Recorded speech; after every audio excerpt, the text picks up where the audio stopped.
The advice and opinions expressed by the host of Autism Live and her guests are meant solely as suggestion and should not be in any way construed as child-specific advice. Any choices you make in determining your child's treatment are completely at your own discretion.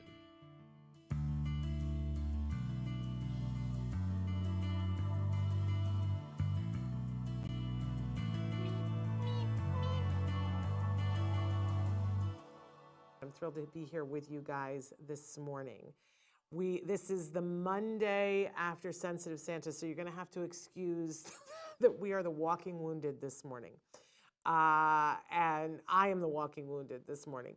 But we had such a great day yesterday at the Ed Asner Family Center this was Autism Live's 10th annual Autism Sensitive Santa event, and it was amazing. I think it's the third time that we've partnered with the Ed Asner Family Center, and they are just amazing. I have to give a big kudos to them and to their staff and for all the things that they did. Bless them too, because thank you, Traven. While we were trying to set up, there was this little thing called the World Cup happening, and I was just the Wicked Witch of the West saying to everybody, I know it's a soccer game, but we have families coming, and putting them to work and pulling them away from soccer, but they were good sports about it all and put up with me because I was a holy terror. And but it was really lovely, and they worked so hard, and I feel like we helped a lot of families, and that we made a really special event for a lot of families. You know who else was there? We weren't allowed to say ahead of time because they weren't there for the whole day, but Dinosaurs of the Valley came and joined us for the morning. And I don't know if you live here in Los Angeles, there's Pierce College, and there's this big field around Pierce College, and they always used to do really wonderful events at them. And then, there's a pandemic and not so much. But I was driving past the field the other day, and the sun was sort of setting, and it was a very pink sky. It was beautiful. And there were these life-size dinosaurs in the field. And I about wrecked my car, and I was on the phone with somebody, and I was like, there are dinosaurs in the field by Pierce College. And they said, oh yeah, it's the Dinosaurs in the Valley exhibit. And it's these very realistic dinosaurs that you can walk through and go up and take pictures. It's this whole event that they're doing now through January 8th. And they contacted us on Friday and said, we love to go to hospitals and events where we think that there are kids who probably wouldn't make it out to the exhibit for one reason or another. And they said, can we bring over some of the dinosaurs? So there was a velociraptor, and then there was a baby velociraptor, which was just about the cutest thing that there was at the event yesterday. So I'm telling you, some of the kiddos were just over the moon about the fact that they were seeing Santa and dinosaurs. So it was really, really fun. It was very heartwarming. It always slays me to see, some of the parents and some of the struggles that they're going through, because it's not easy, right? To see, how happy and thrilled they are to be there with their kids, but it's a different circumstance, and that's exactly why we do it, because otherwise, maybe you don't get to go and have the experience with Santa. And it was just lovely. The parents got to take as many pictures as they wanted to. I got very emotional a couple of times. It was just really brilliant. But I really want to thank everybody over at the Ed Asner Center, but especially Matt and Nava for, really being our partner in this and for hosting it so beautifully. It was wonderful. But then I got to talk about the toys, because the toys, one of these being one of the toys. The toys were amazing. Obviously, when people submit their toys to us for our toy guide, which is available right now, the Autism Live 2022 Toy and Gift Guide, it's available on our website, autismnetwork.com. Click on the toy guide, and you can see all the age groups and all the award winners. When people submit toys to us, one of the things that we say is submit your toys. If they're chosen for a winner, they'll be featured in the guide. And whether they're chosen or not chosen, we will give them away to children at this event that we do. So we had some really amazing toys. Oh, look, there's Santa covered with some of the toys that we had there. Special shout out, we always ask some of the winners afterwards if they'd like to donate additional toys. Special shout out to Fun in Motion Toys for their amazing donation, to University Games, to Rebbit 3D, to Lux Blocks, to Think Psych. Who am I forgetting on my list of people? Did I say University Games? Really, really wonderful toys, in addition to all the other toys that we had for the guide. So everybody got a toy, and it was amazing because sometimes people were going through with a carload of kids, and they would say, "Oh, we're just here to pick up one toy for the one person in our family who's special needs." And I loved that all of our staff would go, "What are you talking about? No, this is for the whole family." Whoever the person is, special needs, whatever their age is, and for, oh, look, there's the dinosaurs. Look at how good Traven is. I don't know if you can see in the background there, the Velociraptor there next to Santa Claus who's checking his watch. And then there's the baby raptor being held there by one of the adventurers. There's the dinosaur, yeah. And there's Santa. Checking his I don't know whether that's his Fitbit or whatever, but Santa's got places he's got to be. But look at that baby. Was the baby's name Butterscotch or Buttercup? It was something butter. And then the big dinosaur, his name was Blue. And what I loved is that he would pick up one of his paws and he would wave to the kids when they would come up, and they all thought that was the cutest thing. So you got to see the dinosaurs if you were there in the morning and in the morning hours, and then everybody got a toy, including the siblings. If the siblings were under the age of 18, they got a toy too. And it just was so beautiful always to see, families who are like, "Oh, this is so nice. Thank you for doing this." It always breaks my heart, I got to be honest with you, that we get no-shows. People who don't come to pick up their toys, they had a ticket and they don't come. And it breaks my heart for a lot of different reasons, because I used to be one of those people. I was a no-show. I would sign up to go and do things, but a lot of times my son, there was a period of time when he was considered medically fragile and he would get sick, and then we wouldn't go because we didn't want to get anybody else sick, right?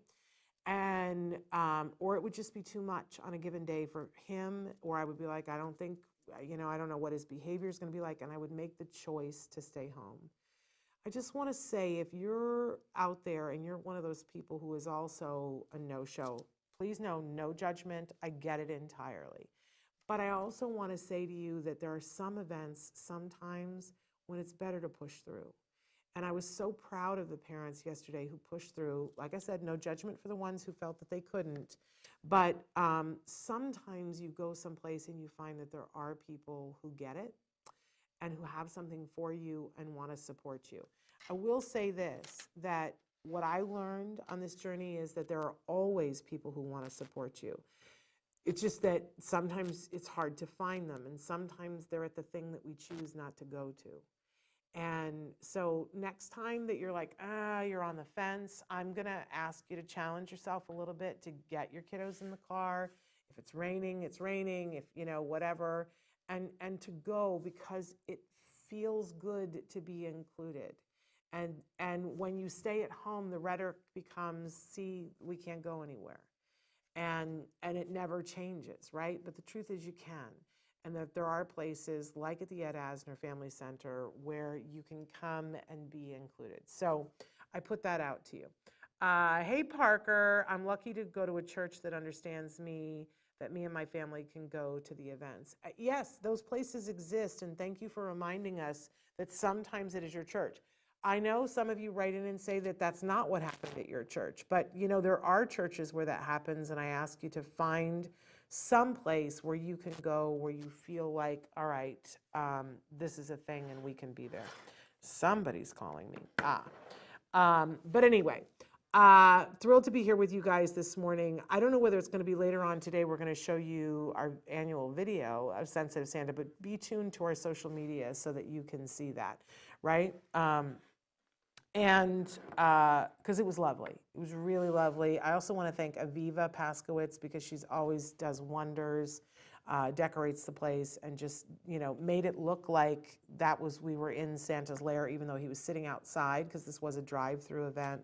It's really fun, you guys. So, and for those of you who did come, it was so good to see you. Thrilled Parker says, birthday parties are a huge thing. There are kids that don't get invited due to behaviors, and I was one of the lucky ones and got invited to them as a kid. Yes, I'm old school, and I come from the school of thought that if you're having a party for kids and you're inviting people from the class, then you need to invite everyone.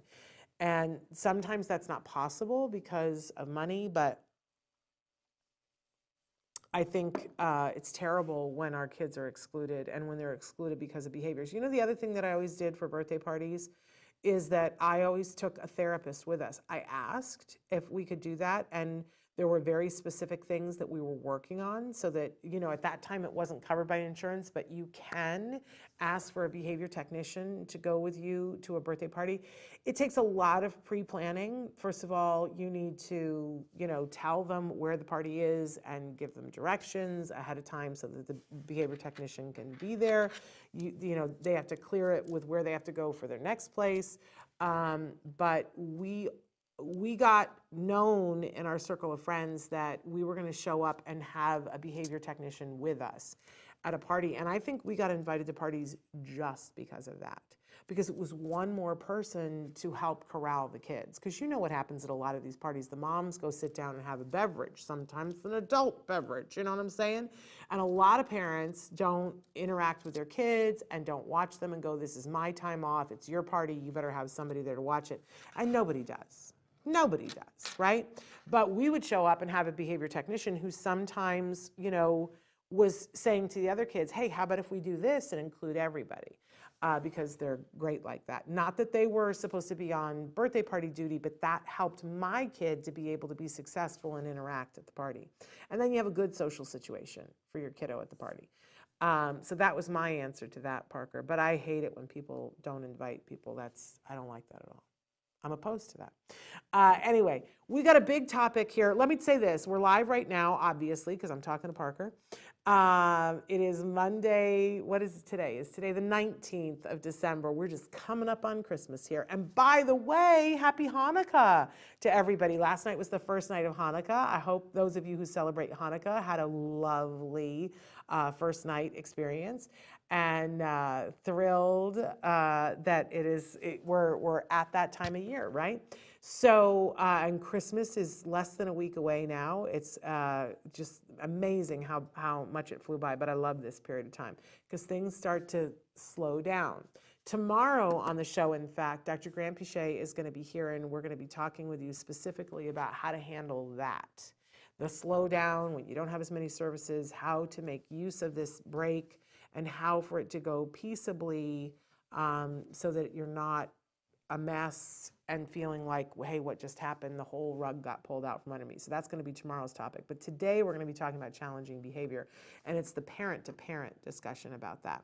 But first, Traven is showing you, our fabulous Traven is showing you all the different ways that you can connect with the show and with us, and you might be watching us live, and so you could be writing in on Facebook, YouTube, or Twitter, or about a dozen other sites, or you might be watching us, more of you watch us in podcasts, which we really appreciate.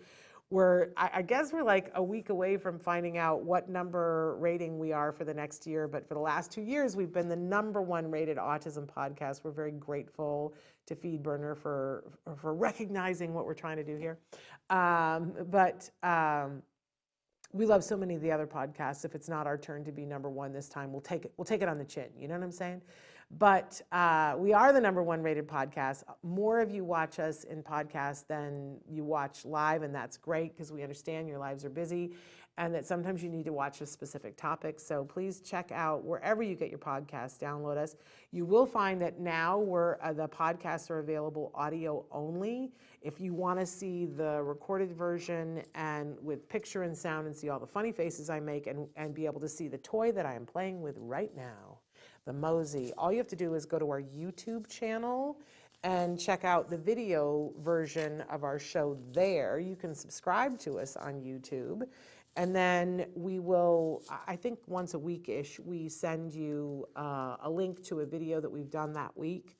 that you can ignore, or you go, hey, I have the link to that right there. But all of the videos are available on YouTube. In fact, 12 years of videos are available on YouTube. Hey, this is the Mosey, and this is one of the toys from Fun in Motion Toys that we've been so over the moon about, and thank you for their donations.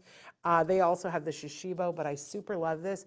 And I think, you know, it looks cool when you see it on camera, but you have to experience it. It is a really fun, I keep going back to it because I love the way it feels on my arms. Everybody goes, oh, that's cool. And then they do it and they go, oh, that's really cool.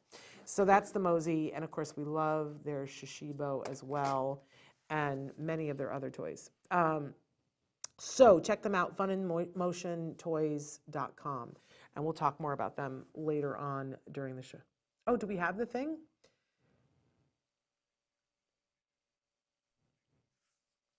Yeah, we have a video of the Shishibo. Let's show it, Traven, the minute one. And you guys can take a look. This is why we love, this is like top toy last year and this year, the Shishibo. Take a look while I play with the Mosey.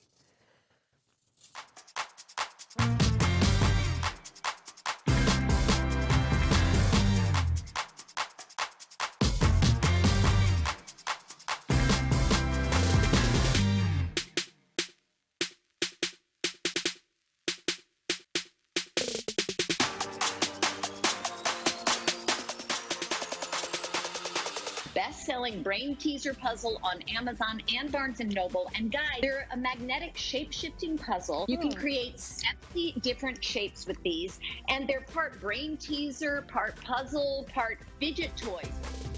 I think one of the advantages of the Shishibo is that it combines the characteristics of some of the most successful toys. It has the stackability and combinability of Lego.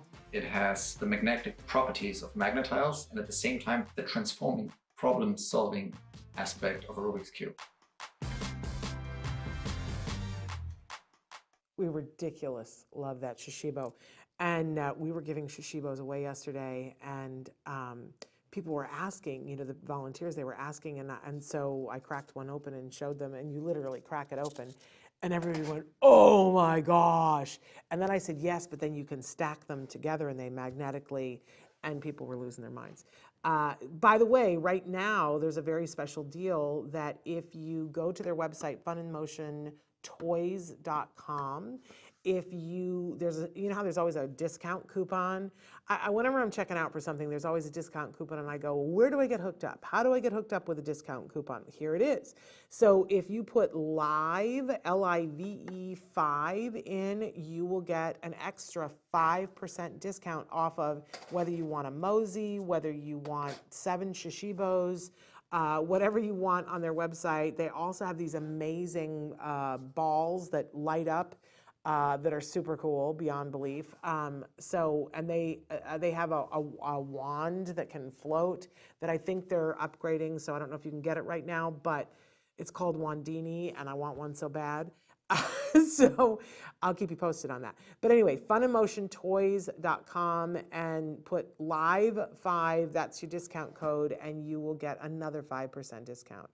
My heart beats faster whenever I think about Shishibo. And by the way, the Shishibos come in different colors. It's almost like they're different flavors. So if somebody has a special interest, oh, I love it. I love it so much. It's like, stop it already. But it's good. funinmotiontoys.com. Okay, so the business of today. Today we're going to be talking about challenging behavior, and I said that we were going to be talking about the parent-to-parent version of this. I need to remind everybody that I am not an expert in autism. I'm not even an expert parent, right? I always say I'm just a parent, and then I always want to take it back, because just a parent is not just a thing, right? A parent is a very valuable thing, right? We're on the team. And whenever somebody makes you feel like you're not on the team, I always used to say to people, when did I get voted off my child's team? Because I want to be on the team. I want to be a good team player. I did have a sign in our house that during therapy with our son that I said, our team is only as good as the weakest player on the team, and that will not be me. That was my go-to as a parent, because I didn't want to be the person that was like not following through, right? So that was a big motivator for me. It doesn't have to be for you, but that was my thing. So I wanted to learn how to deal with challenging behavior. Last week when we talked about this with Dr. Grampiche, some of you were writing in and saying that you feel overwhelmed. Like there was somebody who wrote in and said, I don't even want to go out because I don't know how to handle my child's behavior, and then everybody judges me, right? And that's a very real thing. I certainly felt that. I had the benefit of a very dear friend who had, she was one of my college roommates, and then she had a son with autism 12 years before I had my son with autism. And I remember calling her after going to the grocery store one day where this woman and her two neurotypical teenage kids gave me the stink eye. And Jem wasn't even doing anything really wrong. He was just making noises, and they were like, giving me the stink eye, and I called her in tears and I said, is he ever going to be accepted? Are we ever going to be able to go someplace and feel like it's okay? Am I ever going to feel competent? And she was like, girlfriend, you need to take a deep breath. You need to take your shoulders, bring them up and push them down and walk tall. You are walking a path that other people don't understand, and you're doing a great job. And I try to remember all the time how much I needed to hear that. I needed somebody to tell me that this wasn't easy and that I was doing a good job. So I try to remember to tell you guys that whenever I can, but I need to do it more. But it can be difficult, right? And when we're talking about that challenging behavior and we don't know when it's going to pop up, and if you don't feel proficient, if you don't feel like, hey, I know how to handle myself and my kid when this happens, it feels like you're walking on very thin ice. And it feels, I don't know, I felt like I was going to be found out. Like, she didn't know how to handle her kid. And for me, excuse me, that was like the worst thing that I could imagine somebody thinking, that I didn't know how to, and handle's the wrong word, but I didn't know how to be with my child, And I think part of my, Parker says that I'm a Jem expert. Parker, I can assure you, Jem would tell you differently. Jem would disavow you of that opinion. He would be like, no, she's not. She's not an expert in me, because he's an expert in him, right? And that I was never an expert in him, Parker, because you know why? Just when I would learn something, he would grow and he would change. And then I would have to run to catch up again. Let's say that, that kid keeps me in shape, as he should. But my point is, what I want to do is help all of us to feel like we understand what's happening and that we know what to do and that it's kind and that it's fair, okay? Those are the things that are really important to me. So let's look at our, here's the thing that I felt all the time, that people were judging me and saying, why aren't you Superman? Like, why am I not omniscient? Why am I not omnipotent? Why am I not able to control other people's behavior? But you know what? That's all a bunch of hooey. That has nothing to do with anything. And I'm never going to ask you to be Superman or Wonder Woman or any of those things, because I'm just going to ask you to be a parent who loves your child. That's a much better place for you to come at than to have this expectation that you're going to know all things and be able to do all things. That's not realistic, okay? So what's in our toolkit today? One of the things that I want to do is identify the causes of challenging behavior. Let's provide you with a basic strategy for dealing with the behaviors. I saw Sharon Aragon, I was talking the other day with Dr. Grampiche, and one of the things that I said was that, Card and our therapist had given me like a drop-down menu of things to do when my son started to escalate and when he started a tantrum. And Sharon said, I need the drop-down menu. And I went over some of it, and Dr. Dreen went over some of it. We're really going to get into it today. Basic strategies for dealing with any behavior from anyone, not just your kiddo, right? And then we're going to give you something better than a cape. We're going to give you some peace of mind and some empowerment to know that you're doing a good job, okay? No capes. That's what Edna Mole says. Okay, so first of all, we got to talk about the basics of behavior. And I know from being a parent that sometimes it gets built up into this big, big thing, and we start talking about, well, it's autism behavior. And that is also hooey. We need to destigmatize this right from the start. And I love that Dr. Grampiche always says that challenging behaviors like kicking and hitting and biting and all of that stuff, that's not a symptom of autism. That is not autism behavior, first of all. It isn't. It is a byproduct of not being able to communicate in a different way. So we need to take all of the stigma out of it. Our kids are not weird. They're not mean. They're not, so often people say, well, they have no empathy. That's crap. That is total crap. In fact, far often our kids have so much empathy that they'll have a meltdown because they're feeling everything that's happening in the room, right? So we just need to go back to basics and say, look, all behavior is communication. And this is true for everyone. Everyone. So for those politicians, when they do something, that's communication. They're communicating something to you. You may not like what they're communicating, or you might really dig it, right? But it's just communication. And your 2-year-old who is nonverbal, when they are kicking the cat, they are communicating something to you.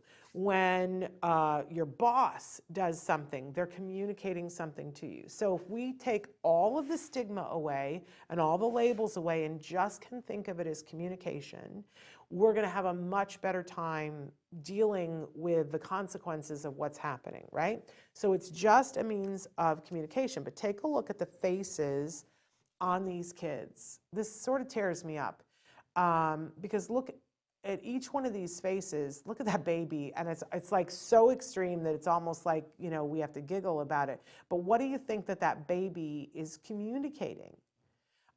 Each and every one of these kids has something that they're communicating.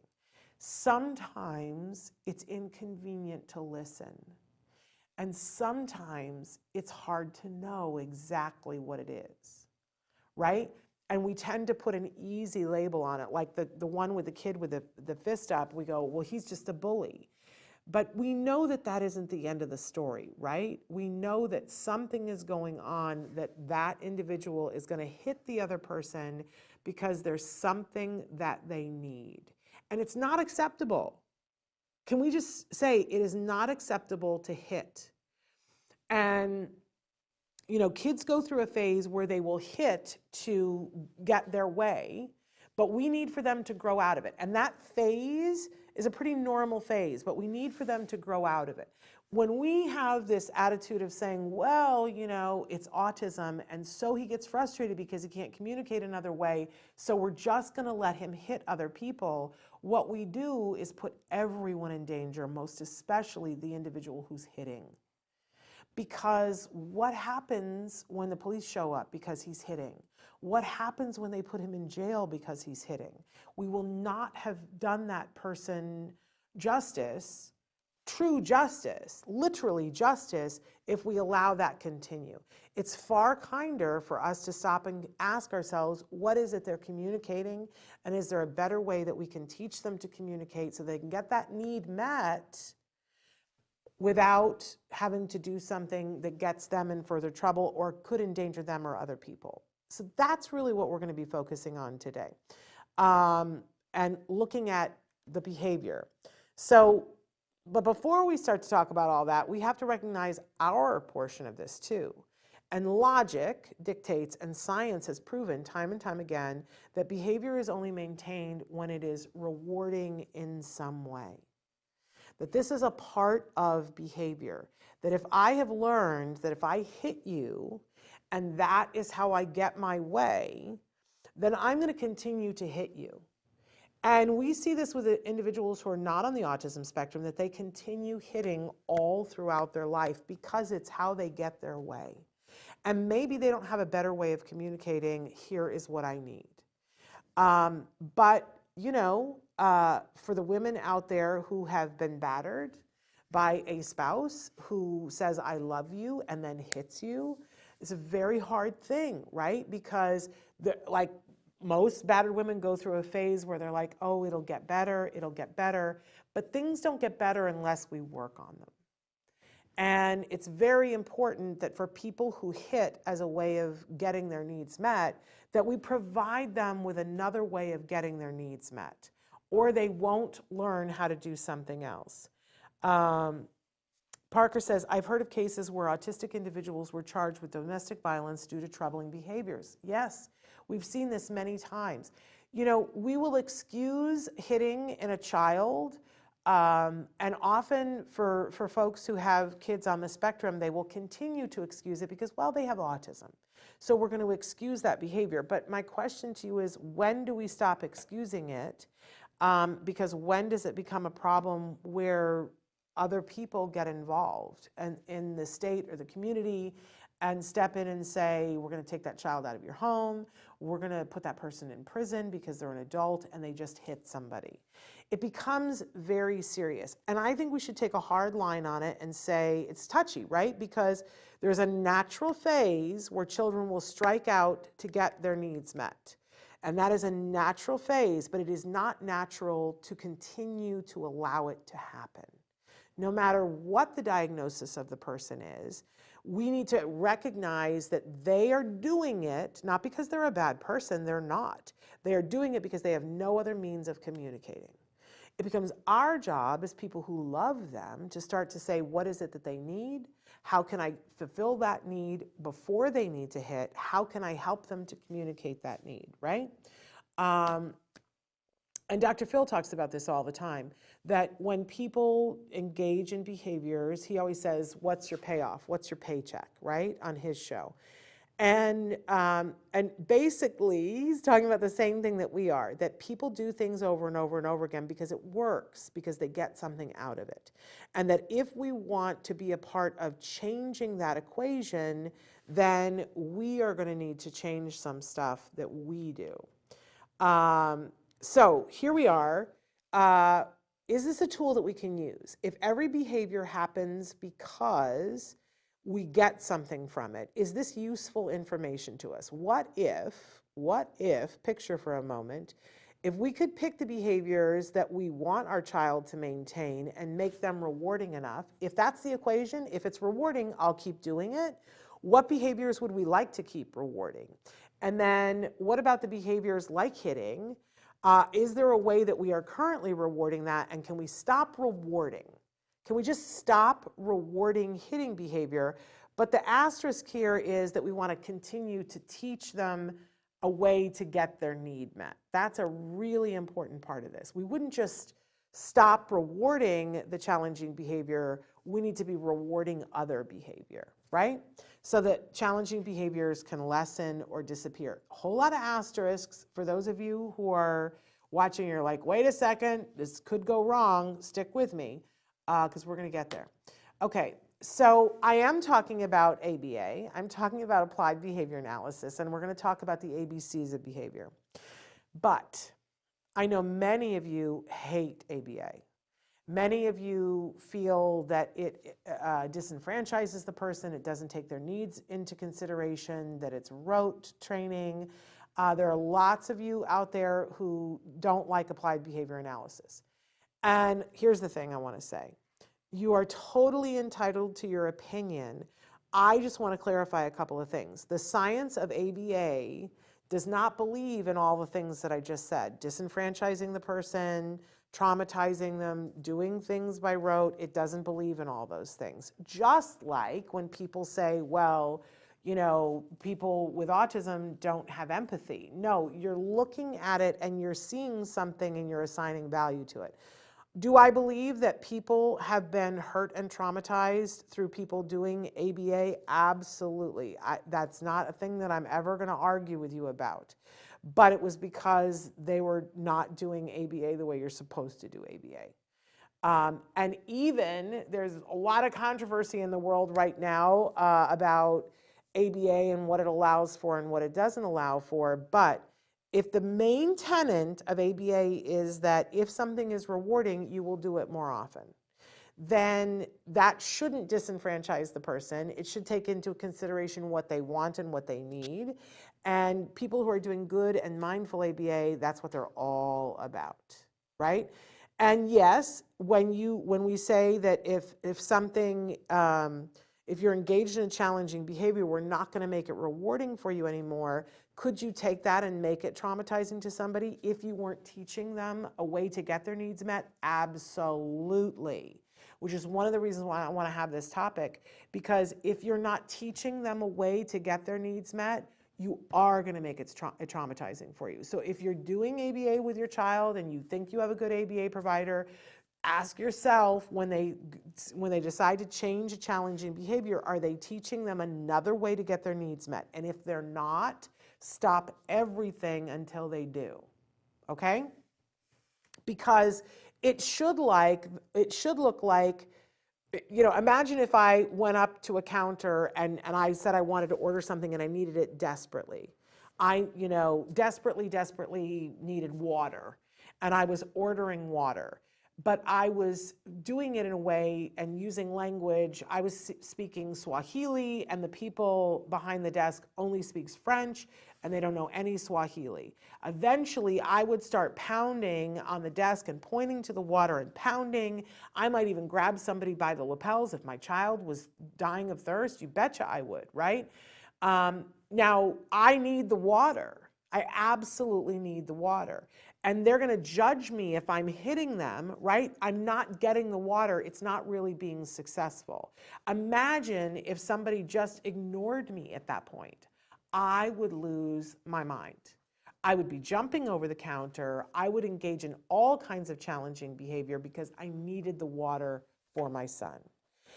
But if somebody walked in and said, wait, you need water, then you're going to have to use, this word for them, because I can't think of what the French word for water is. You're gonna have to use this word, and then they will give you the water, and you don't have to throw a tantrum, and you will get the water. That would be that person helping me. But if they just decided to ignore me and ignore my request, that would be traumatic, okay? So what we're looking to do is help the person to be able to communicate their needs in a way that they get their need met. Not in a way that's socially acceptable for that person over there. I'm talking about getting their need met in a way that it actually works. And right now, it might be that how it works for them is I hit, and that's how I get my need met. We don't want to have that be the lesson. Okay, so here's the big thing I was saying before. We can only change a child's behavior or an adult's behavior or anyone's behavior after we've changed our own. This is hard. Notice there's a guy down there blowing a whistle on the screen, because this is a big warning. You have to be willing to change first. And sometimes we're not willing to change. And if that's the case, that's fine. There's more than one way to do something. But if you're willing to change what you're doing, you'll find that there are a whole lot of possibilities for changing challenging behavior. Hang with me, because I'm going to give you the whole 411 on this. Okay, so let's talk about the ABCs of behavior. And this is applied behavior analysis to its core. This is called, I can't think what it's called. The three-term contingency. There it is. It all comes back to me. So, and I remember the day that they taught this to me as a parent, and I went, what? Really? Are you sure? How come I never heard about this in school? I have a graduate degree. How come nobody ever mentioned this to me before? But here it is, that for every behavior that you engage in, that I engage in, and every person who's on the autism spectrum, every breathing person on this planet, any behavior that they engage in on a regular basis, it has these three elements to it. That there is an antecedent, that's the A. Something happens, right? And that causes a behavior. And then for the behavior, there is a consequence. And the big example that I always give up is that every single day there is a point of time in the day where you are in a room and you're doing something and you get up and turn a light on. Okay, that's behavior. So what was the antecedent that led to the behavior? Maybe it was eye strain, that you were trying to read something. Maybe you were just walking into the room and the room was dark and you didn't want to trip over something. But that's the antecedent. You had a need for more light. And the behavior that you've learned is go to the light switch and turn the light switch on. And what is the consequence of that? Light floods in the room, right? Except sometimes it doesn't. What happens when you walk into a room and you need light and you flick on the light switch, hoping for there to be light, but it doesn't happen? You're pretty used to it working. So what do you do? What do you do? Because this is the way it works. I can't see. It's almost by rote, right? Like, we don't even think about it. You walk into the room, you flick on the switch, and if the light doesn't come on, it's unsettling, right? It's like something's wrong. I've been doing this forever and this works. Now, I don't know about you, but me, I stand there and I'll flick the light switch on and off, on and off, on and off, because I don't believe it. And it's just instinctual. It's not even a thought process, but I'm like, wait a second, this has always worked before. What's going on, right? That's called an extinction burst, because it's worked before, so I'm going to try it a lot to see if it works now. And then eventually it's not working, so I will go and do something. Maybe I get a flashlight. Now I'm into another set of behavior where the antecedent is that the light switch isn't working. I get the flashlight, and now, I've got the flashlight, I can see. The consequence is I can now see what I need to do. But I got a problem to solve, right? So everything that you do has these three things: the antecedent, the behavior, and the consequence. So when we talk about this, what's really important is that we all think as parents that we need to get control over the behavior. Or we think that person over there at the grocery store who's watching my child melt down, they're upset with me because I don't have control over the behavior. This is just a fool's errand. It's next to impossible to control behavior. Like, don't even think about it that way.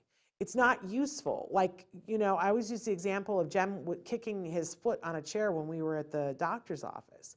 How am I going to make him stop? I can say to him, stop doing that, but how am I going to make him stop doing that? What am I, tape his leg to the chair? Of course not.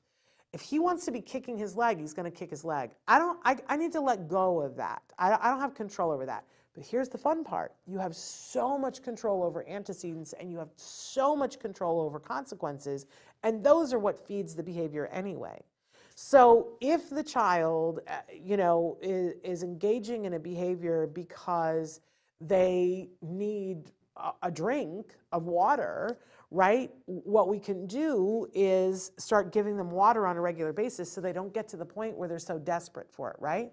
We can also teach them how to point to an icon if they're nonverbal and say, need a drink, right? So that they have an appropriate way to ask for it, right? There's so many things that we can do so that they don't have to get to the point where they throw themselves on the floor to be requesting water. And we can teach a whole bunch of things, but we can also make sure that they have water on board, or give them a water cup so that they can drink whenever they choose to. Give them the autonomy, right? Why are we waiting for them to throw a tantrum? There are a whole bunch of things we can do beforehand. And we have a certain amount of control over the consequences too. That if somebody is throwing a tantrum because they need a drink of water, I think what happens a lot of times is that we're going to give in and give the water because it's at that point that we realize, oh, what you wanted all along was water. I'm not saying to withhold the water, but I am saying that we at least language it and go, what you wanted was water, and we are teaching the word water for it. When it's something that isn't life-sustaining, yeah, we would withhold it until they said the thing. But if it's life-sustaining, we're not going to do that. Does that make sense? But we would still, while we're handing it, saying, this is water, and you can sign water, you can point to the thing. When you want water, you point to this, and I will give it to you. We're building trust. We're keeping it fair. We're keeping in mind that this is a person with needs. And if I have to get to the point where I have to throw a tantrum to get what I want, it's exhausting. Yeah? I still throw tantrums. I threw a small tantrum at the toilet because everybody was standing around watching the soccer game, and I was like, I hate soccer, right? It was a small tantrum, right? But, I got everybody's attention. And Traven is saying in my ear, but it was the finals. Yes, but cars were lining up with kids. If you volunteered to be there, I understand it was the finals of the soccer, but kids were still coming. I'm not a soccer person, so I stood there and went, I hate soccer. So I was the Wicked Witch of the West. What can I say? Good morning to our Journey Cameron's New Life. Anthony says, hi, I would love to be on the show because I want to share about my experiences with Spectrum Laboratory. Okay, so Anthony, we've had you on before, so send me an email to shannon@autism-live.com. That's all you got to do. Okay, so in any case, we have control. Thank you, Traven, for putting it up on the screen. We have a whole lot of control over antecedents some of the time, not all the time. And sometimes we have a lot of control, and sometimes we have a little control over consequences. And they're much more effective at having an understanding of the challenging behavior and making it so that the challenging behavior doesn't need to happen. That's really what we're talking about. Okay, so let's continue on here. I think that this is really important because, as I said, stop thinking that you can control the behavior. So I love the serenity prayer. Grant me the serenity to accept the things I cannot change, courage to change the things I can, and wisdom, thank you, to know the difference, right? Very famous serenity prayer. And as an autism parent, this has done me really well many times because there's a whole lot of things that I can't control. So let's start with that. And I sometimes make lists and go, I can't control that. I can't control what my child's diagnosis is. I can't control what my son has a sensory meltdown over. I can't control how he feels about certain things. My son had a very heightened sense of justice. I don't have any control over that. I just need to know that's him. He has a very heightened sense of justice, and he's going to be bothered when somebody is being done wrong. It may not even be his thing, but he's going to jump in because he doesn't like it. Listen, when he was little and couldn't tell me that that's what it was, like if somebody was yelling at a kid next to him, he would have a meltdown and I would have no idea what it was, right? But as time went by, I began to see the patterns, right? But I can't control that that's how he feels about it. I have to have some serenity in that and know that I'm not Wonder Woman, I'm not God, I'm not Superman, and he is who he is. And I have to have the serenity to accept him as he is, who he is, and for all of the things that he is, right? But along with that, then, I also need to take some courage, and I need to be a mama lion. And there's some things that I do need to change. And if we take the birthday example that Parker gave us yesterday, do I actually have control over how other people invite my child to a birthday party? I really don't. But do I have the courage to change what is within my control? For me, what that meant was that every year I would throw the most off-the-chain birthday party that I could have. And I would let it be known to people, I'm only inviting, after a while, because in the beginning I invited every single kid, right? But after a while, I let it be known, I'm only inviting people that have invited him to their party. And believe me, I made it a party that every kid wanted to go to. And then everybody knew, you know, like it's fair, right? I'm going to invite your kid to my party if you invite my kid to your kid's party, right? And I had to have the courage because I'm sure some people didn't like me. You know what? Who cares? I mean, sometimes I care, but other times I go, we have to have the courage to be willing to change how we're looking at the situation. We have to have the courage to try something new. Sometimes we have to have the courage to have an expert come in and help us, right? It takes a lot of courage. Don't kid yourself. That takes a lot of courage. But of course, the last one is having the wisdom to know the difference. That sometimes you'll find yourself trying to take control of something that's not within your control, and then you're going to have to like stop and Ileana Vincent save yourself, right? And go, wait a second, I don't have control over that. And then I ask myself always, well, what would I have control over in this scenario? And I'm going to put some things in your basket here in a second.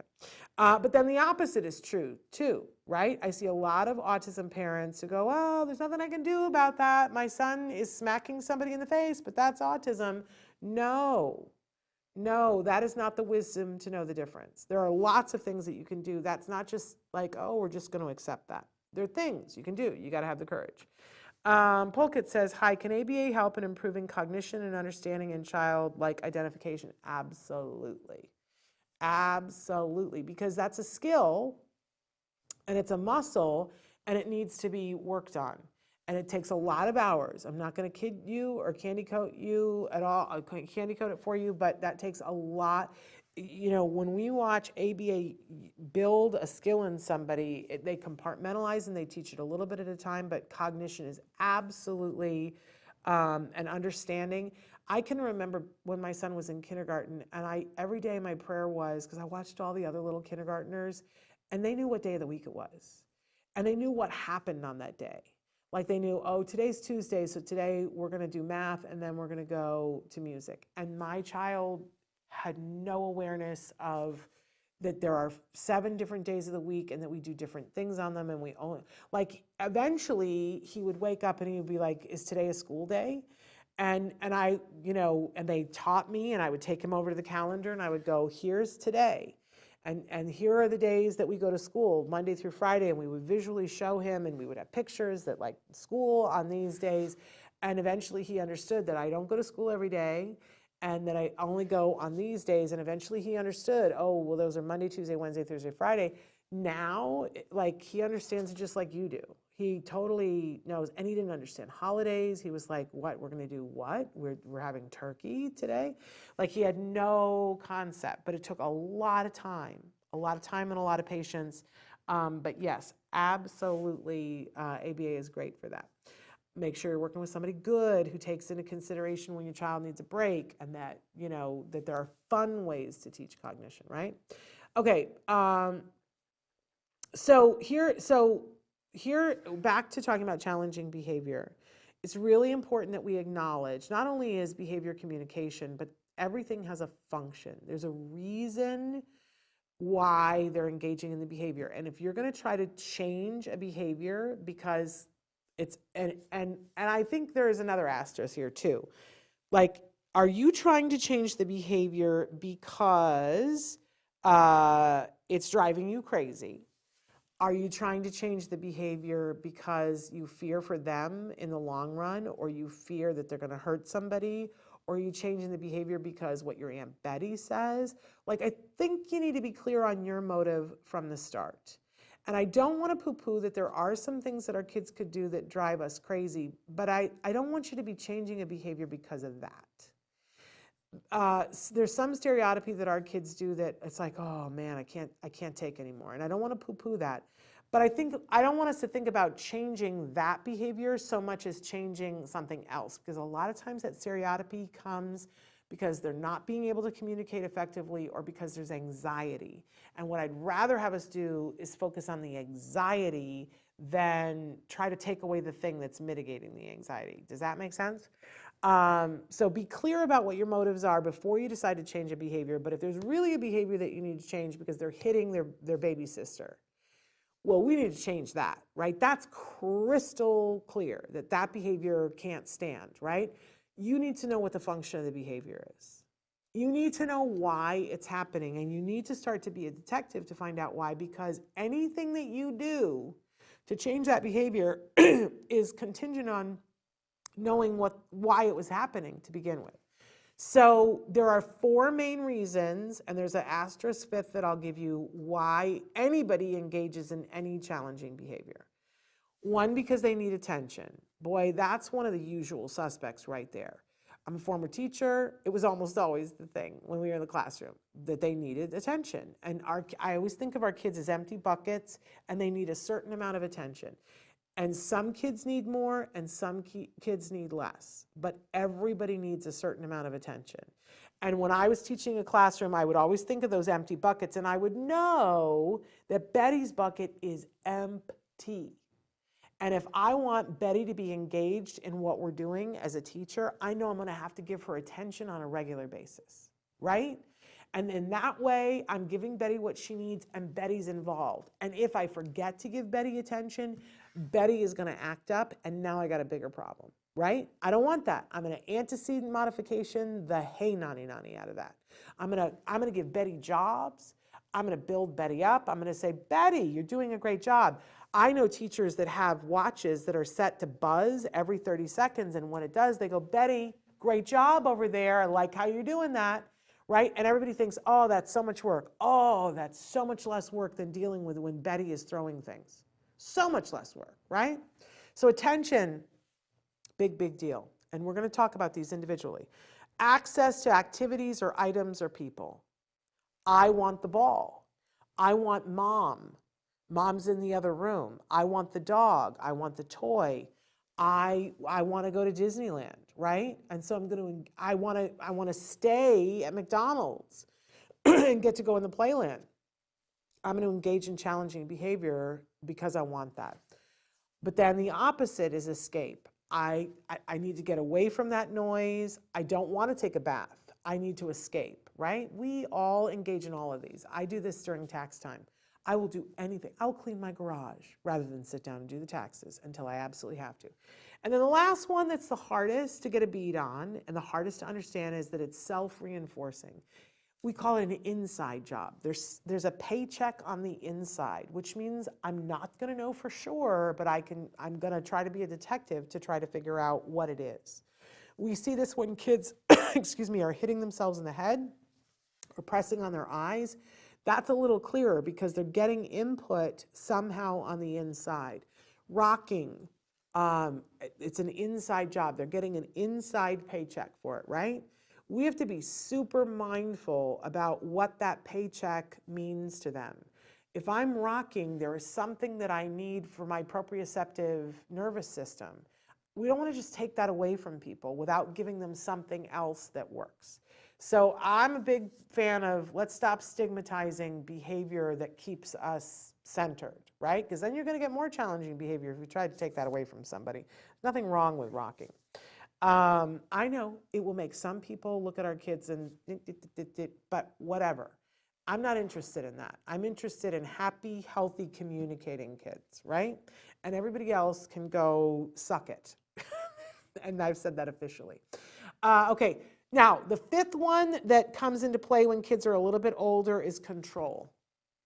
And so if it doesn't feel like it's going to fit any of these categories, it might be control, because when you're a kid, well, especially when you're older, when you have enough cognition to understand that you have wants and needs and they're not being met, it becomes about control. And sometimes you guys will write in and go, no, I looked at your list of 4 things, but they have this thing that they love, that they will do anything for, and they were so out of sorts and I offered them the thing and they said no. Then it's control, because it's you offering it. They have to have some autonomy. They have to be able to make choices. So I always say, let's antecedent modification the need for control from the beginning. And I love this about ABA, because ABA, and you could be like, oh, it takes away all the control. No, in fact, it doesn't. ABA gives them choices. What do you want to do today? What do you want to work for? What do you want to whatever? Now, does it give them every choice under the sun? No, that's overwhelming. But always they should have choices. Sometimes the 2 things that they're choosing between, none of them are great, but isn't that life? Like sometimes it's like, would you like to go to bed now and have story time? Or would you, like to go to bed now and not have story time, right? That those are the 2 choices. And somebody will say to me, but, they don't want to go to bed. Well, there are some things in life that, if we don't take care of them, then we're going to have something else. If we let kids stay up whenever they wanted to, what we will have is kids who melt down tomorrow, right? But you can give them that choice. Do you want to go to bed and have story time, or do you want to go to bed and just have your nightlight on and have it play the sounds from your nightlight? You choose. But I didn't say you can get out of it, right? Okay. Control. Get there ahead of time. Okay, take a look at this car along the side of the road. I think we've all had the experience where we're driving our car and it starts making a funny noise and then it breaks down. Or maybe it just is making the funny noise and it hasn't broken down yet. But what do? Do we pull over to the side of the road? If you're proficient in cars, maybe you do. Maybe you lift up the hood and you take a look. But do you start pulling stuff out, or do you, most of us, pick up the phone and call AAA or somebody, our mechanic or somebody, and say, I need some assistance here? Now, what do? They'll come and they'll get the car, or maybe if it's just making the noise, they'll get the car from you and you say, it's making a ticka noise. And they'll ask you questions. They'll say, well, does it do that only when you first started, or does it do the whole time? Like if you drive 40 miles, is it still making the noise? And they're asking these questions because they're narrowing down things about like, well, maybe it's this, maybe it's that. But then they usually say, give me the keys, I'm going to drive it so I can hear it for myself. Then they lift up the hood and they look at things, and they'll even test with some more things before they start ripping hoses out. Now, why? Why do they do that? Why don't they just start ripping stuff out? There's, only 455 parts maybe in an engine. Why don't they just start ripping them out and replacing them? Well, it's not efficient, and it's certainly expensive, and it's time consuming. If you replace the water pump when it's the starter, how effective is the repair going to be if you've replaced the water pump? It's going to be bad, right? It's the same way with behavior. If we start ripping things out before we've looked at it and really know what's going on, we run the risk of making it worse. And I'm going to illustrate this for you, but I think that this is a reason why it's really important to include professionals whenever possible. But let's play a game here. Which function is it? We're going to look at two kids, Johnny and Miguel, and the same circumstance, that Johnny is biting Miguel. And we're going to look at it in a bunch of different ways. So if I said to you, Johnny's biting Miguel, which one of the 4 functions of behavior that I outlined for you do you think it is? Right off the bat, which one do you suspect that it is? All you know is that Johnny is biting Miguel. Anybody want to write in and say what you think? The problem is that there's not enough information for us to guess. Guessing is not allowed because these are people. Johnny and Miguel are people, and they have needs. Miguel has a need to not be bitten, and Johnny has a need for something. At this point, we don't know what it is, and it's so dire that he's biting Miguel. And we need to find out more information. Now, we could and should, whenever possible, especially when there's any kind of injurious behavior happening, we would want to call in a BCBA to do what they call a functional behavior assessment. And it's just like what I was outlining for the mechanic. They're going to interview you and anybody else who's around and go, well, when does it happen? Does it happen in the morning? Does it happen after lunch? They're going to ask a bunch of questions. Does it happen when nobody else is around? Right? They're going to interview. And then they're going to want to take it for a test drive. They're going to be like, okay, I want to be there at the time when it supposedly happens, and I want to see what's going on. So I have eyes on the situation. And then they're going to come back with this assessment, the functional behavior assessment, and they're going to devise a behavior intervention plan that's going to take an antecedent modification into consideration, and it's going to take a consequence strategy into consideration so that we can change the behavior based on what the function was. So, okay, now, we went back to our scenario, and Johnny's biting Miguel, and we did the FBA. And what we found out that is Johnny is biting other children and toys on a regular basis. It's not just Miguel.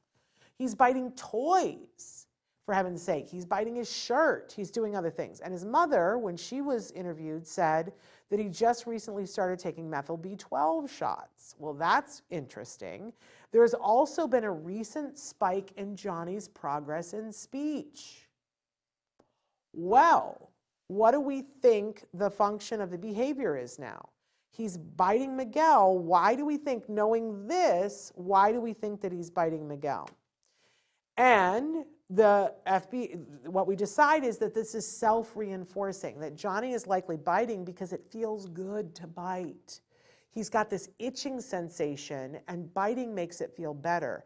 And we find that some kiddos, when they're starting to access, especially with methyl B12 shots, when they start to access the nerves around their mouth, because their methylation cycle is working, it itches, and that they have a need to bite. It's not going to last forever, but this family took the methyl B12 shots because they wanted to increase his speech, and it's working. The speech is going up, and he's having more sensation in his mouth, but to him, that feels like I need to do something to bite. So now we have the behavior intervention plan, and what we do is we honor the fact that Johnny needs something to bite, so we give him something appropriate to bite, that he's allowed to bite, that's safe, like the Chewery or the Chew toys that Jem used to have one that looked like a yin and yang symbol that was really cool. All the kids in his class wanted one, and the teacher knew, and he was allowed to put it in his mouth. It was grade A surgical whatever so that it wouldn't crumble, and it had a tearaway necklace, so if he was on the playground and somebody grabbed him, they couldn't choke him with it, right? Safety, safety, safety. But the teacher knew that he was allowed to put it in his mouth to chew on it while he was doing activities because that's what he needed. It didn't last forever, but while he was doing the methyl B12 shots, he had those. Now, I know that Sarwar wrote in and said, when did Jem have his first conversation with me, and when did his receptive language change? Was he always able to reply in full sentences? No, he wasn't. Jem had language and was using full sentences, and then his language went away at the age of 2, word by word. So the always thing that I say is that there was a time when he would walk into the room that I was in, and he would do this with his hands, and he would go, "Mama, what doing?" Which I count as a full sentence, right? He wasn't yet 2.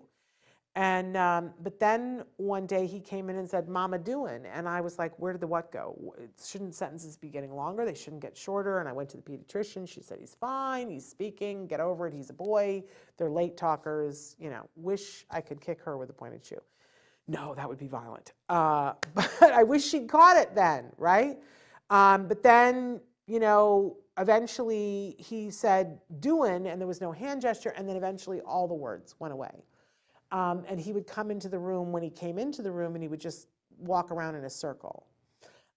So we had to work to get language back. And we discovered that his receptive language was higher than his expressive, which we did not know. He gave no indication that he understood what we were saying. But right before he started ABA, he was doing speech therapy before, saying no words. But she gave him a test on the last day that he was with her, and she showed him pictures, and she said to him, I remember she said, there was a bunch of pictures, and she said, which one of these things would you cook in? And he wasn't even looking at it, but he, you know, he went, pfft, and he hit the frying pan. And I went, and she said, he wasn't looking. He doesn't know. And then she asked him another question on another page, and he, not looking, hit the thing, and it was the right one, and he did it like 8 for 10. And she said, she said, I think it was just luck. And I said, I don't think so. And then, of course, 2 weeks later, we started ABA, and they were like, no, he's looking out of the corner of his eye. He could see what he was pointing to. And he doesn't have a whole lot of hand-eye coordination, which is why he sort of whapped it. But they could see that he was hearing things and that he understood some of the functions of things.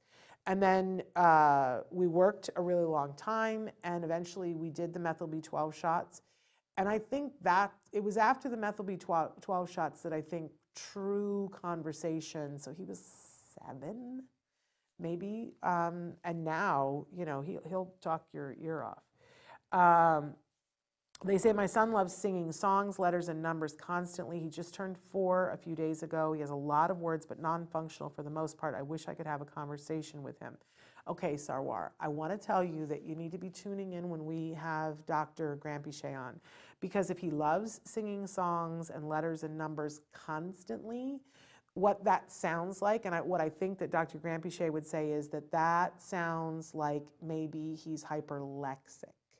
And hyperlexic is when our kids glom on to those exact things. They like to sing like the ABCs, and they love letters, and they love numbers. And those kids are like, and the fact that he just turned 4 means you have the perfect time, that he is hyper focusing on those because there's order in them. And you can capitalize on that, and you can build language, and you can build all kinds of cognition, but you need to get him a lot of ABA right now, Sarwar.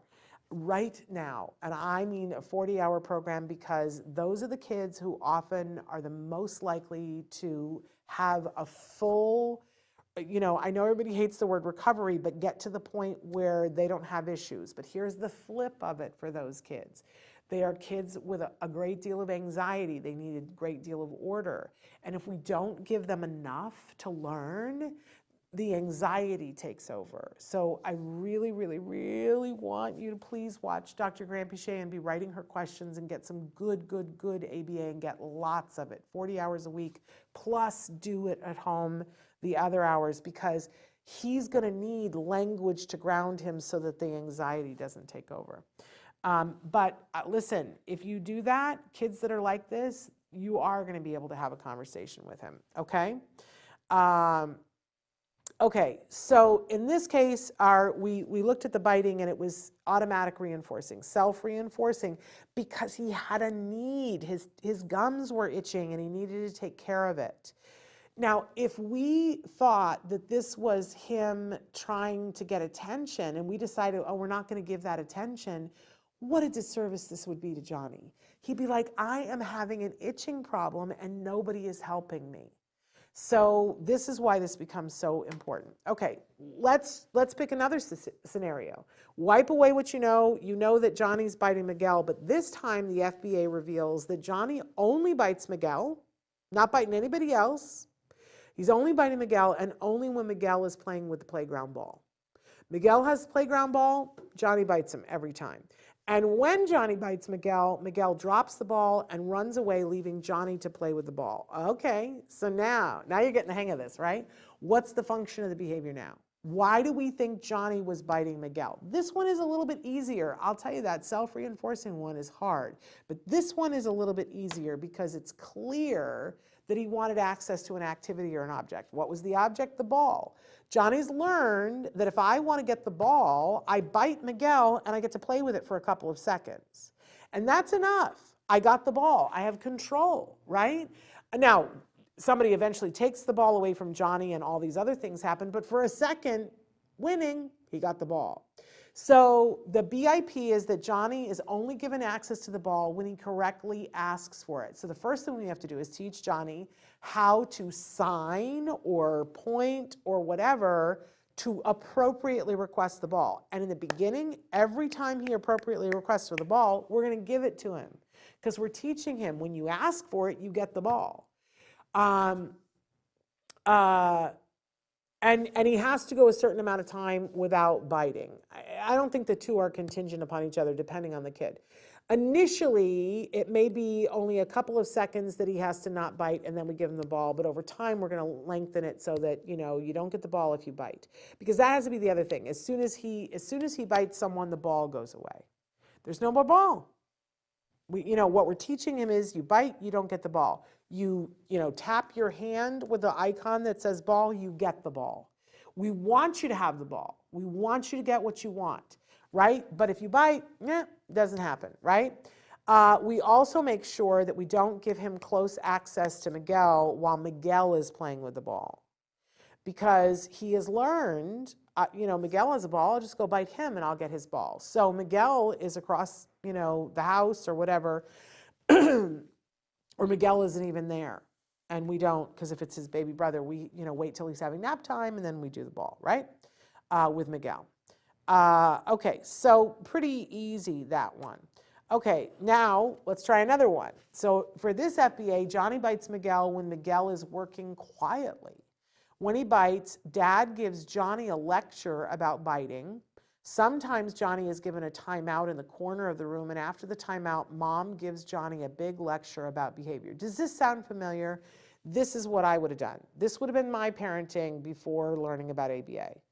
If my child bit somebody, I would be in his face going, why would you do that? You're in trouble, mister. You need to get in the corner. We don't do that. We don't bite people.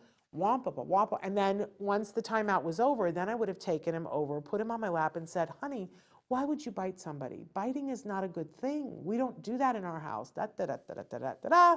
And what do we think the function of the behavior is this time? Can anybody guess? We're all guilty of this. Don't hide from this. This is attention. Because if I need Mom's attention and I don't know how to ask for it, all I have to do is lean over and bite my brother. Now I've got her undivided attention. And she's giving me a lecture. Look, she's not talking to my brother. She's talking to me. It's all me all the time channel. And people go, yeah, but he's in trouble. He's going to have to go in the corner where he's not going to have Mom's attention. But we love bad attention. I'm sorry, bad attention is good attention. Turn on TMZ, you will see it all over there. And I got a lecture all the way to the corner, and then I had to stand in the corner for 5 minutes, but now Mom brings me over to her lap and tells me, I need to be a good boy, and I'm sitting on her lap, and she's hugging me and saying, we're not gonna bite people. Yeah, guess who I'm gonna bite the next chance I can, because I love it when you talk to me, right? It's so hard, you guys. You can't blame yourself for this, but I was so guilty of this. I was giving attention all the wrong moments because I love my child, right? But instead, for this time, the parents are going to be on a schedule where they're going to give Johnny more attention on a regular basis. Because isn't that what we want? That's really what we want. We want to give our kids what they need and we want to give them attention. But now we're going to have a schedule of it and we're going to try to give him attention all the time. We're going to give him little jobs to do and we're going to say, good job. We're going to say, what a big boy you are. We're going to praise him all the time. I love that Hank the miracle worker used to always say to us, if you're having problem, with compliance, and your kids aren't doing what you want, up the praise, because then suddenly they want to do more things. So Johnny is taught appropriately how to ask for attention, how to say, excuse me, when mom is on the phone, or how to tap someone on the shoulder when you need attention, and he's rewarded every time for doing it. Now, this is where we have to have the courage to change our behavior. It might be that you're used to being on the phone, and when you're on the phone, you want your kids to leave you alone, and this is the international symbol for leaving me alone, which is hysterical, because dogs and children understand this is when I ask for what I want, because you're going to give me whatever I want so that I will go away, right? Right. So it may be for the next 2 months that you have to say, whoever you're talking to, hey, I'm talking to you, but if I suddenly start talking to my child, it's because he asked me something and I got to immediately give him attention. And if that's your boss and you're working from home, you know what? This is your kid. And, you can say, you can like hang up and say, oh, we got disconnected. Whatever you have to do, this is your kid, right? But if your kiddo comes up to you and appropriately asks for your attention in the beginning of this intervention, you better give it to them. Otherwise, they're going to go do something to get your attention. Okay, and here's the other part, that if Johnny bites, we're going to set up a consequence strategy where it's not about attention. It might be where you remove him without making eye contact, without saying anything to him, but then you immediately go back and give the attention to the person who is being bit.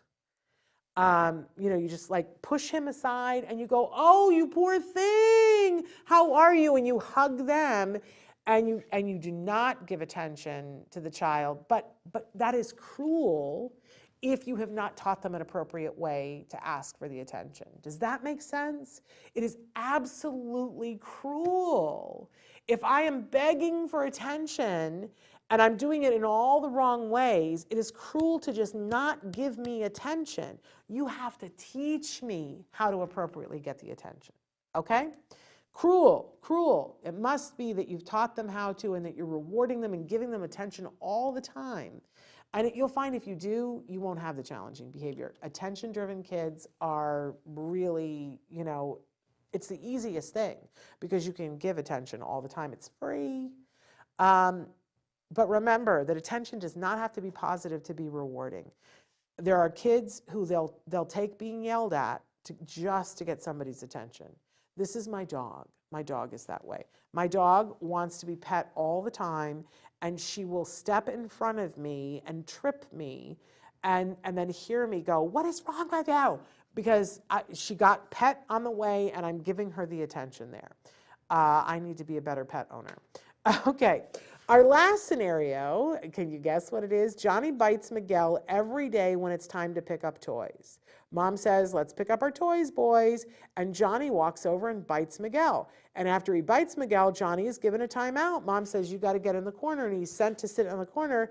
And then later he has to pick up his toys. Or maybe he never has to pick them up at all, right?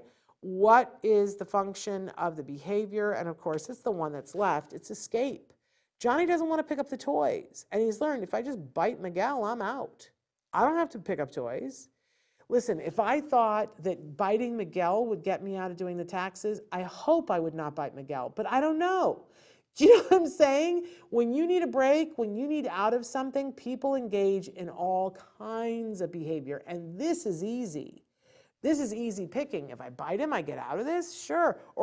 And it's enough that I got a break for a couple of seconds. You want your child to get in the bath and they start biting and kicking, and you go and you have a conversation with them and then you put them in the bath. That was a break.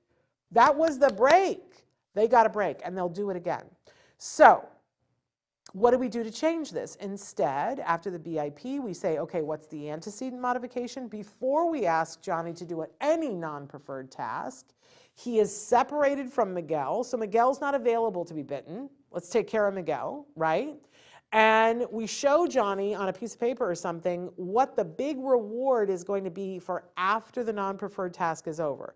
As soon as we're done picking up the toys, that's when we're going to have the ice cream treat. And we show it to him.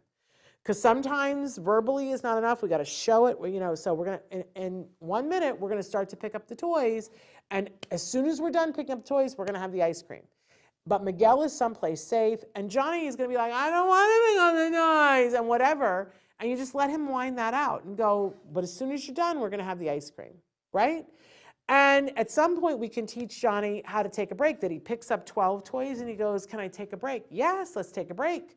But then we're going to go right back to it, because remember, as soon as you're done, we're going to get an ice cream treat. And we follow through on that. You've got to follow through on that. And what we're doing is teaching Johnny how to put up with the things in life we don't want to do. I don't want to do the taxes, but sometimes I got to do the taxes, right? We're also making it fair. We're giving him a reward. You do something and you get a reward, and people go, oh, I don't know, that sets up an unrealistic expectation. No, it doesn't. You go to work, you get paid. That's how the whole world is built, right? And we praise him endlessly while he's doing a non-preferred task and tell him, boy, you're such a big boy. You're doing such a good job. I like how you do. I love Joanne Laura used to say, I like how you're thinking. I love that. Okay, so those are the 4 different things. And obviously for the 5th one, for control, give them a choice. Okay, so we're going to pick up the toys in a minute. When we're done picking up the toys, do you want ice cream, or do you want to watch your favorite thing on television when we're done, right? But it's got to be fair. It's got to be something that they really want. Life can't be all misery. They're kids. It's supposed to be fun. Okay, so going back to the car, like if you feel comfortable and feel like you can do this, and we're not talking about self-injurious behavior, can you do this on your own? Sometimes you do go, oh, no, I know it's what's wrong with my car. I know it's this. And maybe you know how to fix it.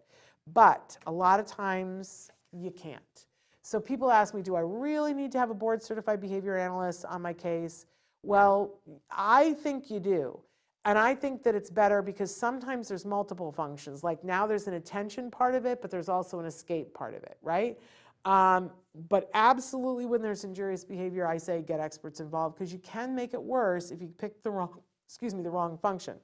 Okay, what about when the intervention doesn't work and it doesn't work fairly quickly? Because sometimes you will mistake an extinction burst for it not working. It's so much easier when you have an expert who knows what's happening that can help you through. So I always recommend getting a BCBA on your team that you can ask those questions to. Okay, I call this the magic X, and this isn't maybe the best drawing, but here's the deal. When kids don't have the ability to tell you what they need, they are going to engage in challenging behavior. It's just going to happen. It's not their fault. It's not your fault. They're going to try anything to get their needs met. I would too. I do too. Me yesterday going, I hate soccer. Was because I had said, okay, can you do this? And people were just standing there watching the soccer game, right? So I threw a tantrum, right? And it wasn't really effective, but it worked a little bit. But we will engage in challenging behavior. I always say if aliens abducted me and took me, I would be concerned because I wouldn't be in control and I wouldn't know what was going on, right? And I want to take bets about how long would it be before I would throw a tantrum, because if I didn't speak their language and they didn't understand what I was saying, within 15 minutes, I'm going to need a drink of water. I'm going to need to go to the bathroom. I'm going to need to know where I am. I'm going to need to know when am I going to go home to my child? When are you going to kill me? Right? I would start asking questions, and then I would start throwing things, and I would start biting and clawing and hitting, because that is what we do. That is what we do. If we cannot communicate our needs, it is what we all do. Don't stigmatize it. Give them the ability to communicate. What you're seeing on this chart, and it's not easy to see, but the top graph in the green there is showing you the tantrums that the individual is having. And the bottom graph in the light green is showing their ability to request things just through one ability, manding, right? And then you see the line goes down the middle and it says, this is when we instituted the BIP, the Behavior Intervention Plan, which means we're going to teach them a way to communicate to get what they need.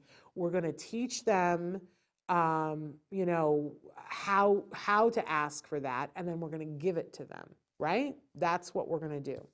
And we're going to stop giving them the reward when they're engaging in the tantrum. Okay, so you see the BIP comes, and then look what happens to the tantrum behavior. It goes shockingly down, shockingly down. But look what's happening to the language. The language has gone shockingly up. And then we see this spike in the challenging behavior. And that, my friends, is the extinction burst. Ask the people on your team if you can see the chart. This is textbook. This is how children learn. Right here, it happens over and over and over again. So the child is used to getting their way by hitting, biting, whatever the challenging behavior is. We institute a plan where we're going to teach them a better way, and we see that it's working for a hot second. But then suddenly it seems like it's not working. Textbook extinction burst. This is me standing at the light switch, flicking it on and off, going, but it's always worked this way before. That exactly is what your kids are doing. They're like, well, if I throw a tantrum in the grocery store, grandma always gives me the lollipop. I don't understand why I'm not getting the lollipop right now. I'm going to try harder to throw a bigger tantrum so that grandma will give in. It's really important not to give in to the extinction burst. It's really important not to be shocked when the extinction burst comes. It's really important to be prepared for the extinction burst, like to expect it.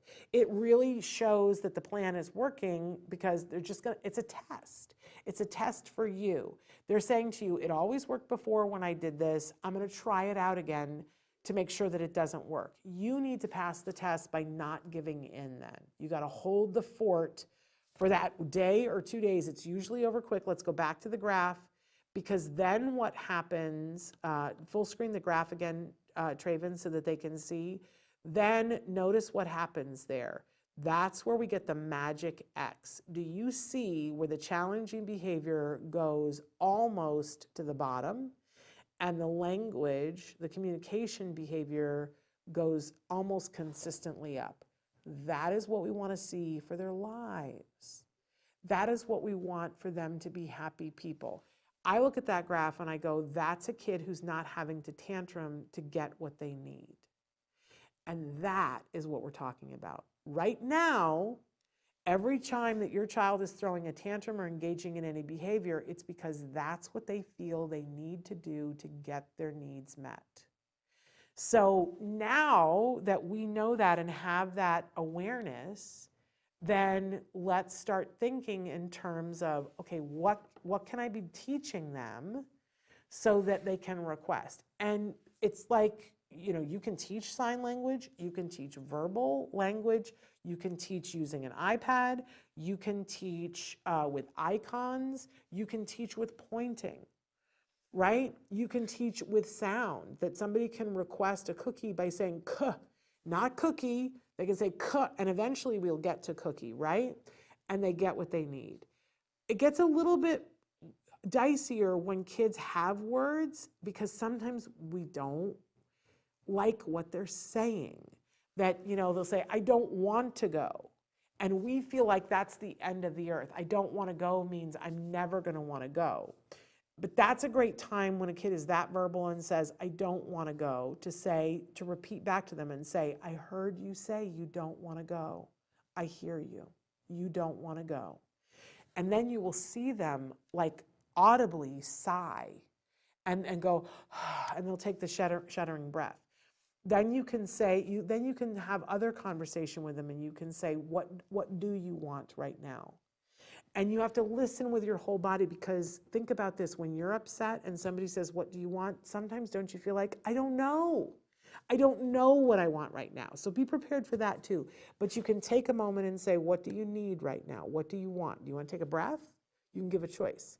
Do you want to sit here for a minute? But wait to hear what the answer is, right? And then sometimes you can negotiate it and you can say, we did this yesterday with the sensitive Santas, right? That, we were able to say, do you want to sit right here and look at Santa? And sometimes kids were like, yes, and other times they were, no, I don't want to do that. There were several times during the day when it was like, no, I don't want to be anywhere near Santa. And listen, sometimes that's the first visit for Santa. Sometimes we just have to call it and go, that's okay. You don't have to. So they go, oh, you heard me. I don't want to see Santa. I don't have to see Santa. It's okay, right? Let's not traumatize anybody, right? But sometimes if we just say, hey, do you want to hang right here and just look from the car and look at Santa? Some kids are like, yeah, that's okay. I can do that, right? But it's about listening. We don't have to push them into a tantrum. We can hear where the challenging behavior is coming from. But if I feel that nobody is listening to me, that we're all going to throw a tantrum. We all are.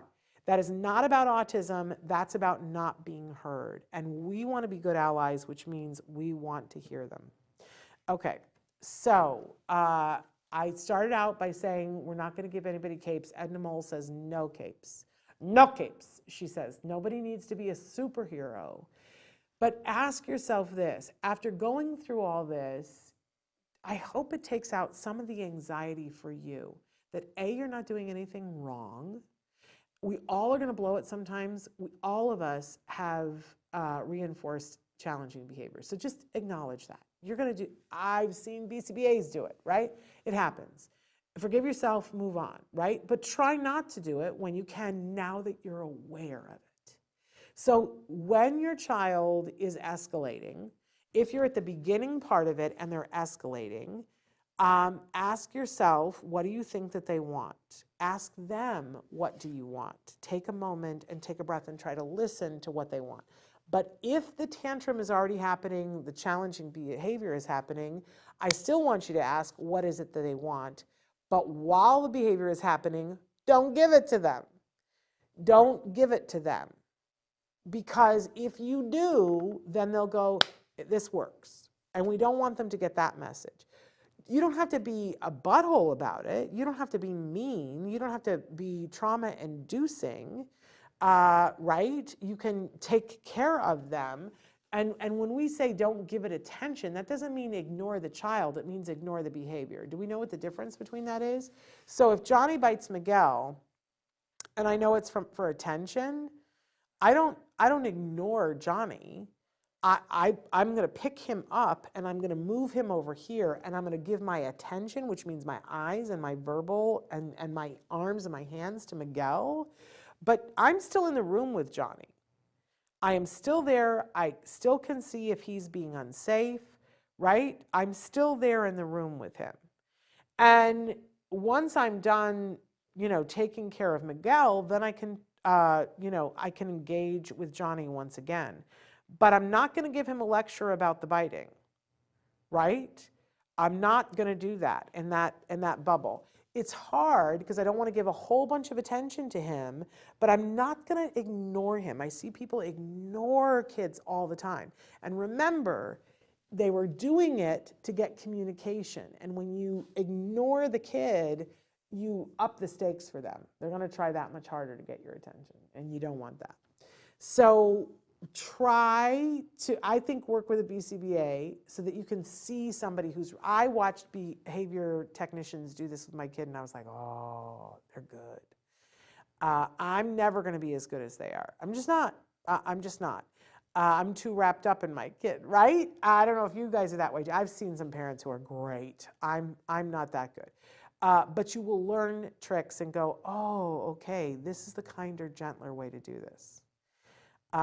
It's worthwhile, you guys, because you get to the point where you're not having challenging behavior. You're just not having it. So anyway, I appreciate you guys being here. I think that was the end, yes. I hope that was helpful. Please write in any questions that you have, especially tomorrow with Dr. Granpeesheh. We're going to be talking about how to get through the holidays because it can be a rough time, y'all. All right, I just realized I'm supposed to be at a meeting. I need to go, but I will talk to you guys all soon, tomorrow, in fact. Until then, give your kiddos a hug from me and one for you too. Bye-bye for now.